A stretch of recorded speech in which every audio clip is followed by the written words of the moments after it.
Ladies and gentlemen, we just witnessed a meltdown on live TV. Bassem Yousef debated IDF Colonel Jonathan Conricus with Piers Morgan as his backup debater and got absolutely triggered. Check it out. I remember having this conversation with you, and I think it was that little Canadian Jew, self-hating Jew, I forgot his name, who repeated the same lies or the same story about media. And I remember telling you, Piers, that I will personally see you in the Gaza Strip. If you decide to come over, since you have been campaigning on this, and since I think that you have a point, I don't think that what you say is true. And I don't think that all of the allegations that you make, some of them are directly unfounded. But which ones, out of interest? Which allegations are unfounded? What you said in the beginning of 3 months, the last 3 month blockade, food and aid, time to respond. 3 months of starvation. That is nonsense. That is absolute nonsense. Well, you had a 3 month blockade, right? I mean, there was a amount. Well, hang on, Jonathan. So let me explain. You asked. You did your. My favorite part of this debate is watching Bassem in the right corner, just losing his mind. You say nonsense, but there was a You don't keep talking. And if you'll there allow was me a to 3 month explain, blockade of food and aid. You accept that? Yeah, Piers. Listen. We both know that I cannot be in a shouting contest with your mic with this situation, so I'm not even going to try. Of course you can. You can't just dispute there was a. No, I'm not. You have to agree there was a 3 month blockade. I will tell you what there was. There was, before that, a ceasefire which was violated by Hamas when Hamas refused to turn over hostages and to agree to the deal that was presented by the US with Egyptian and even Qatari support. Hamas refused to hand over those hostages and to continue the ceasefire. The ceasefire was ended and Israel returned to fighting. Now, during the ceasefire, Israel literally pumped the Gaza Strip with international aid, not because we very much wanted to do so, because those were the conditions of the aid. What happened when the ceasefire ended? Administration. What happened when the ceasefire ended? When the ceasefire ended, Israel stopped allowing that because fighting continued. And Israel killed 300 people. It was reported the next day. Israel killed 300 people. But here is the really important part. I don't expect even you to try and explain they were all terrorists. According to the UN, Israel gave enough aid for the Gazans, far more than enough for them to not only survive, but to thrive. So Israel's bringing enough aid to Gaza. That's not the problem. The problem is Hamas takes it and steals it, A, but also B, these international organizations are incompetent. They don't know how to distribute aid effectively. And every time they try, Hamas comes in and says, oh, thank you for that aid, we'll just take it. It's like, you have to be able to execute in giving the aid to the Gazans instead of just saying, oh, Israel's starving Gaza. You go to the Kerem Shalom corridor in Israel, you go to that crossing and you'll see there's endless amount of trucks pouring into Gaza every single day. Terrorists, right? So they killed 300 people the next day, and you launched, and the Israeli government launched a 3 month blockade of food and aid. These are simple facts. And Israel did indeed stop providing aid to its that's all enemy I said. So and what to did I the say that was wrong? population there. But it was not a tactic of starvation. Nobody is starving in Gaza. Nobody is starving in Gaza. Why are they risking death after the Gaza Strip was each other to get to food? With international aid, Piers, after the Gaza Strip was flooded with aid and when UN warehouses couldn't even meet the capacity and when truckloads were delivered from the Israeli side and weren't even taken by the UN on the other side and by their Hamas counterparts, that is when Israel said, okay, we're also going to go back to fighting and nobody is starving in Gaza. That is a complete fabrication. And if you speak about 4K evidence and all of that, Bassem mentioned a lot of nonsense, but you speak about evidence. You know how many videos I've seen of fat Gazans, of fat Hamas fighters, of overweight Gazans? Do you know how difficult it is for an Israeli to believe that Gazans are starving when I see in social media that there are open hotels, that the markets have fresh produce, and that I know the amount of food that is coming into the Gaza Strip? So allow me to question and doubt everything what you say. Ya Habibi, allow me to question and doubt everything that you say, Mr. Comedian Bassem. And because you don't have standing, you don't have knowledge, you're outdated, you're repeating. I'll give you credit for saying catchy things and sound bites. You do that very well. But in terms of actually knowing what's going on in Gaza, you have no clue. You're a complete uneducated person who is just regurgitating monologues and catchy names and popular culture. And you don't think that branding Gazans a bunch of fat people who aren't starving, you think that's not a catchy little phrase? This is the funniest shit I've ever heard. I mean, come on. And sleep all the way down, all the way down. Remember when you were excited about life? When you woke up with a sense of purpose instead of dread? What if I told you that feeling isn't really, Jonathan? You're reduced to saying that all Gazans are so overfed, they're all fat. Come on, man. Send them treadmills and pelotons. Here's the only really skinny people that I've seen in Gaza. You know who they were? They were Israeli hostages that were starved by Hamas. I love it. And look at how, one-sided this debate is. Look at it. You have two people that are debating one person. Like, you can clearly see there's a level of bias here from Piers that he's totally discarded this, oh, I'll be on the middle side. Oh, I'll be questioning both sides. He does eventually question Bassem, but this is like so far to the point where it is a 2 versus 1 debate. The only skinny people, malnourished and tortured people that I've seen coming out of Gaza. They are the only ones that are really malnourished. All the other ones that I've seen, and believe me, I have watched hours and hours of footage of Gaza that none of you have taken the time to watch, and I've seen a lot of healthy and some of them, yes, overweight. Why don't you let the journalists in to verify whether there are actually any starving people in Gaza? Why don't you, if you're so right, and all the Gazans are incredibly fat from all the extra food they've been eating. No, that's not what I said. You did, actually. Pierce, I didn't say that. Why don't you let the journalists... No, I didn't say that. I said that I've in, and we can analyse just how many fat people in Gaza there are who've been overfed in the last few months. And we can analyse how many times UN organizations have weathered the thing is, Jonathan, you can say what the hell you like, but we can't verify it, can we? You won't let journalists get in to verify it. I'll say it now. I'll say it now a 4th time, Piers. I will invite you personally. I am inviting you personally a 4th time, and I've said it, I think 3 or 4 months ago when I was before that on your show. I said, Piers, I agree that you should be able to get access to it because you have been campaigning. And you would let me go anywhere in Gaza, or would I have to be directed to where you want me to see? I would accompany you and make sure that you would get access. Yes. Yeah. No, I would make sure that you get in and that you get the opportunity to speak with Palestinians. Yes. All right. I think that Bassem, you would have a good opportunity to do it. I was promised Bassem, your response. I've spoken for 3 minutes or even less, and the rest you've spoken. This is unfair. Like, come on, guys. Well, you had equal time until that last exchange where I was arguing with him. So now you can respond, Bassem. Piers Morgan is like, oh, I'm done the debate with him. Now you can come in. Now tag team, come in, partner. Go get him. Arguing with him. So now you can respond, Bassem.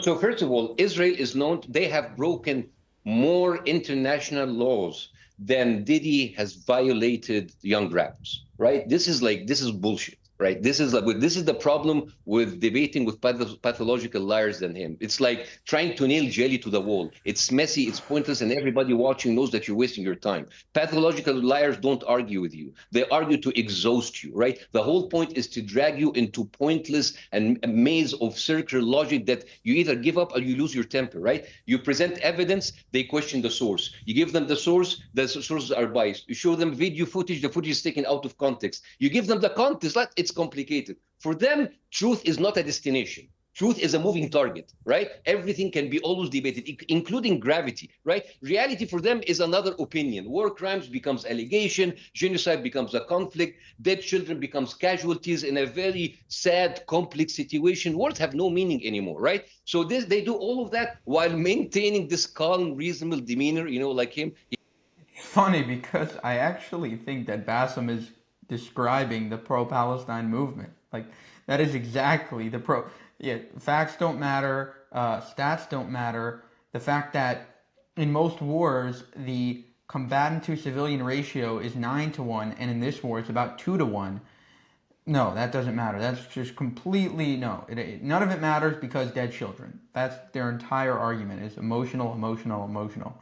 He has like a resting genocide face. Like, you know, it's like crazy, right? They're not here to waste time while people die. So you don't debate with pathological liars. You diagnose them, right? So, like, because this is a problem. And also I've been hearing, I just want to ask, like, do you practice in the mirror this victim voice?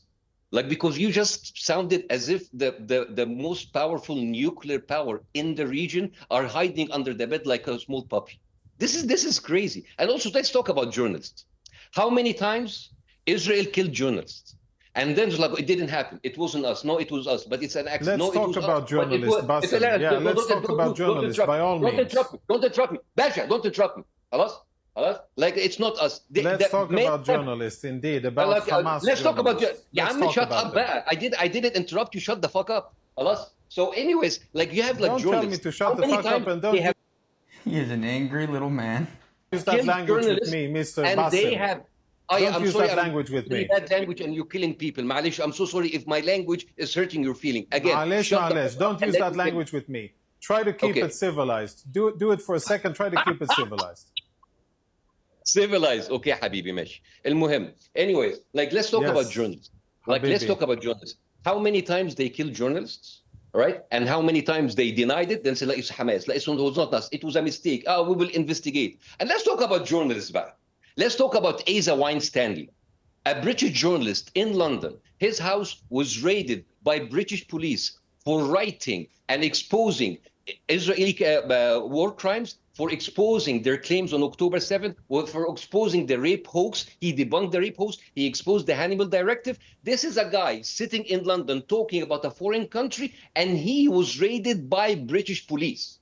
So I want to ask everybody who cares about freedom of expression, including you peers, like, shouldn't you be worried that one of your nationals, a British journalist, he shares your same profession, to be raided by London police and his equipment taken away for writing about a foreign country? What does this tell you about England? What does this tell you about Israel? What does it tell you about the so-called freedom of expression in the West? Right? So this is the problem. Like, this is the problem of dealing with people. So let me ask you a question, Bassem. Let me ask you a question, because I've given Jonathan a hard time. Meltdown is about to begin, guys. Question, Bassem. Let me ask you a question, because I've given Jonathan a hard time. I think he's deserved it after some of the things he said. And let me give you a different type of question. The Israelis say, and have said from the start, all that has to happen is Hamas release the remaining hostages. And they have steadfastly refused to release the people that they kidnapped on October the 7th, 2023. Why don't they release the hostages? And do you condemn them for not releasing them? You see, this is the problem. Is that going hard on him, Piers? Really? Do you condemn Hamas? Seriously? Your voice is annoying. Stop. Your voice so is yours, but that's okay. Maybe. But I manage. I know, but you know what? People pay to come to my shows. They wouldn't pay to come to yours. Anyways, so here's the I'm not going to go into a pissing contest with who's a better comedian. Because you will lose. You can have that title. You can be a satirican. You will definitely lose. Answer my question. Okay, so here's the thing. Let's talk about credibility. Like, this is what Israel claims. Why would I believe anything that Israel says? Piers, did you ask him a question, or is this another monologue? I do want an answer to the question, Bassem. I think that's only fair.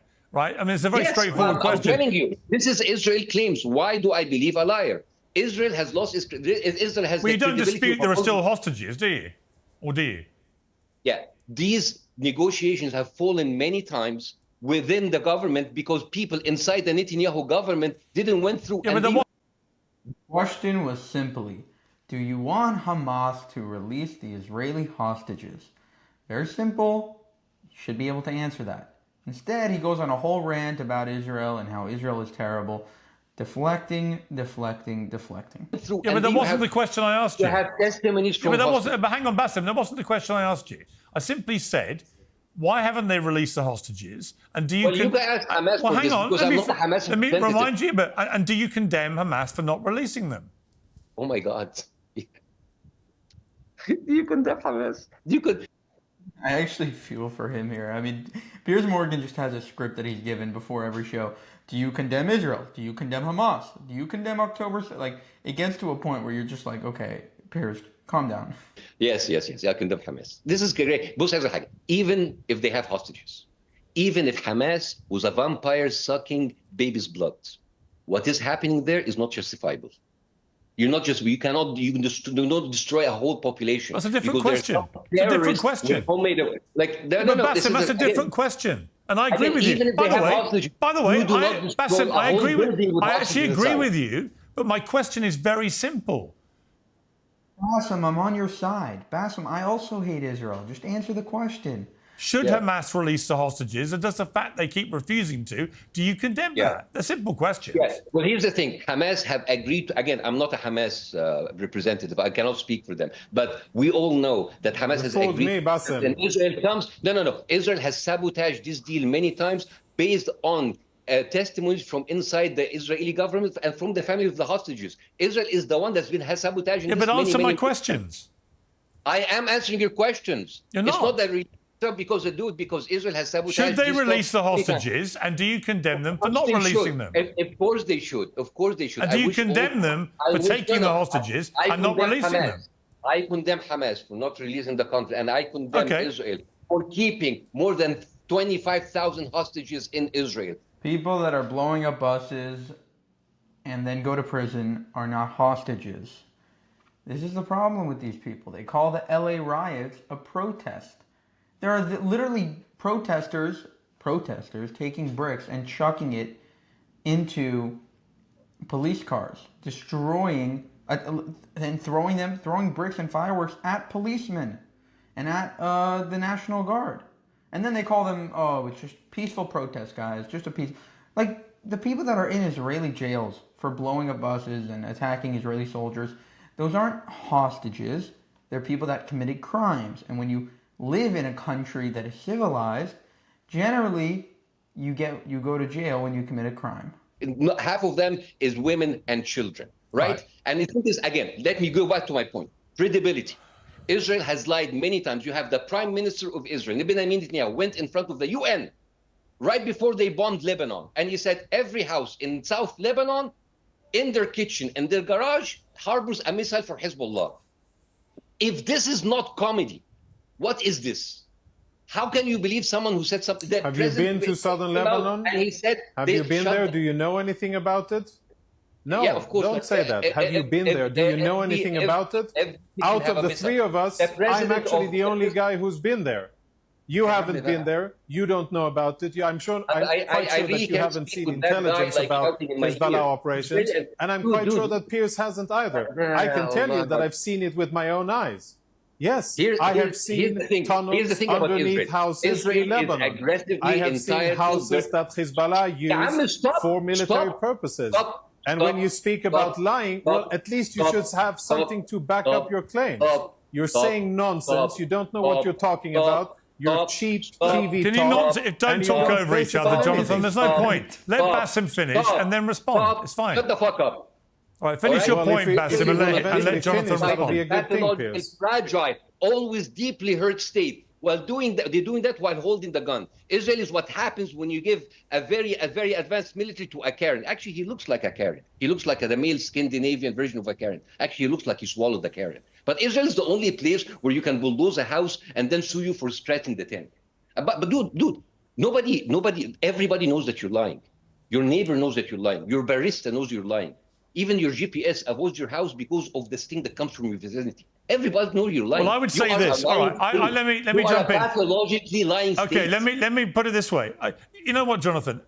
You're perfectly entitled to not care what I think about any of this or what Bassem Yousef has to say about it, because obviously he has passionate views on the other side of this. And I've changed my views, as you know. I've said this to you very clearly.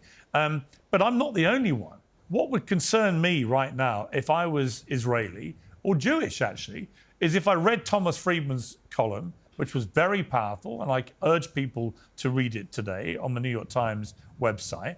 If I saw that the UK, Australia, Norway, Canada, New Zealand have sanctioned 2 members. You know, notice something about all of those countries. They're turning into Islamist shitholes. Every UK, Canada, Australia, whatever, all these countries, they're being invaded right now. Like, I think that they can condemn us all they want. I don't think they're going to be a country very soon. I think it's going to be too like Tommy Robinson warns about this. He's like, we're being taken over. So yeah, okay, let them condemn us. At least we'll be around. They're the ones that aren't defending themselves. Of the Israeli government for repeated incitements of violence against Palestinian communities. If 2 former prime ministers, one, Ehud Olmert, said enough is enough, Israel's committing war crimes. Ehud Barak, choosing a war of deception would rather... Aren't those the 2 that were on Jeffrey Epstein's plane? So I don't know if they should be lecturing anybody on morality. Would write a new chapter in the March of Folly. The war is a misleading smokescreen that purports to be a campaign for the country's security and future, while in actuality it's a political war. You've got your own former prime ministers. You've got Jewish columnists. You've got 5 allies. And they're all being increasingly critical of what this Israeli government is doing. Why does that not concern you? So let's address that. First, let's characterize the countries that are part of that. Norway is not an ally. Norway has been really the tip of the most extreme part in Europe. Let's take the UK. Propagating take for a Palestinian state at all costs. Yeah, I will. And as I said in the beginning, I am indeed worried. I'm saddened by it. I think that it is a wrong decision. And I regret that that is what the UK has decided to be the policy that the UK is You know why they're doing it, don't you, Jonathan? They're doing it because Smodrich and Ben-Gvir have made no secret through their publicly stated comments that they want to kick all the Palestinians out of Gaza. They're also endorsing endless new illegal settlements on the West Bank. This is genocidal language that they're talking. That's why these actions have been taken. And I don't believe, Jonathan, having interviewed you many... Hang on, let me ask the question. Having interviewed you many times since the start of the war, I do not believe that you have anything in common with these people. I just think you instinctively know what they're saying and what they are planning to do is wrong. What we're discussing right now, in case you're completely unaware, the UK has placed, along with Canada and a lot of these other countries, have placed sanctions on so-called far-right Israeli ministers, Ben-Gvir and Smodrich, Bezalel Smodrich, the finance minister and the, I believe the national security minister, or national defense minister, and and so they think that they're too extreme and they place sanctions on them. What that means for the country as a whole, not that much, but they also placed military sanctions on, basically boycotting Israel and not selling weapons to them, etc., etc. It's wrong. So let me say this. As I said in the beginning, and I've been clear about it, I didn't vote for, and I probably don't support them in much of what they say, not in content and not in the way that they say it. I don't think that everything that these 2 ministers, these elected officials say is wrong, but I do think that many of their statements have been tasteless, have been wrong, and have been unhelpful. Now, what I am concerned with a lot, really a lot, is what we spoke about the last conversation when you had Ehud Olmert on. You asked him one semi-serious question about the war crimes allegations. He didn't back it up because he doesn't have anything to back it up with. He was just there for the headlines, and for the attention, and because he has a grudge against Bibi, and because he also has a lot of criticism against him. That is fine, and that's part of the Israeli political debate and environment, and that is usually what happens in democracies when people have the ability to say what they think and they have the freedom to do so. By the way, Arabs have it as well in Israel, unlike in most other countries in the Middle East. However, what I would say is also very worrying, and I think relevant to this program and to many other programs, is how easily Hamas propaganda and anti-Semitism are platformed, and what the consequences of journalists. A few questions ago, you started speaking about journalists. I would like to address the issue of the responsibility of journalists when they report from the field. I would like to address the responsibility of the New York Times. They are in the field. They are in the field. They have people in the field, and they have people in Jerusalem. How many international journalists are currently in Gaza? How many international journalists are currently operating freely in Gaza? Why would you diminish the importance of Palestinian journalists in Gaza? I asked you how many international journalists. Why would you unqualify them? You killed them. I didn't. You killed them. I said how many international journalists are in Gaza? You can see who is reporting. Nada. Well, this is the problem. You let journalists in, you have to deal with a bunch of different things. If the journalists die, they're automatically going to be blamed. The death of them is automatically going to be blamed on Israel, regardless of the truth. Number two, yeah, when they see certain things, without context, they'll report whatever they're trying to report. So, for example, guy gets into a fight with an Arab in the West Bank. Jewish settler lynches Arab in the... these headlines are completely off. And so people only read the headlines, and that's why, for example, the 500 people in the hospital, etc., goes crazy, and then it gets, corrected a few days later, similar to the aid attack that happened recently, where they reported, Palestinians killed in aid, whatever, all this other stuff. And then the next day it comes out, actually it's BS. 14,000 children are going to die in the next 48 hours. Actually it's in the next year. We're maybe projecting, we don't even know. And so you create this situation where people only read the headlines, and yeah, if you come out with the wrong headlines, that can do a lot of damage to Israel in the PR and narrative war.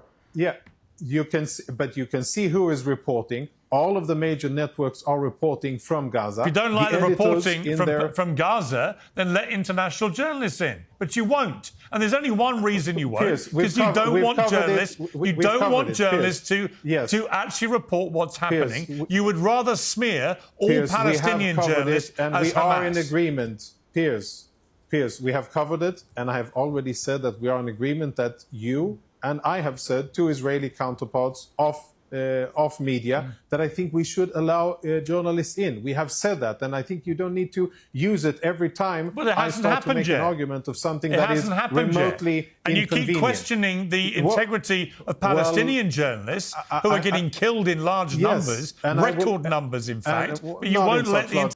He doesn't even have to argue. He just lets Piers take the mantle here.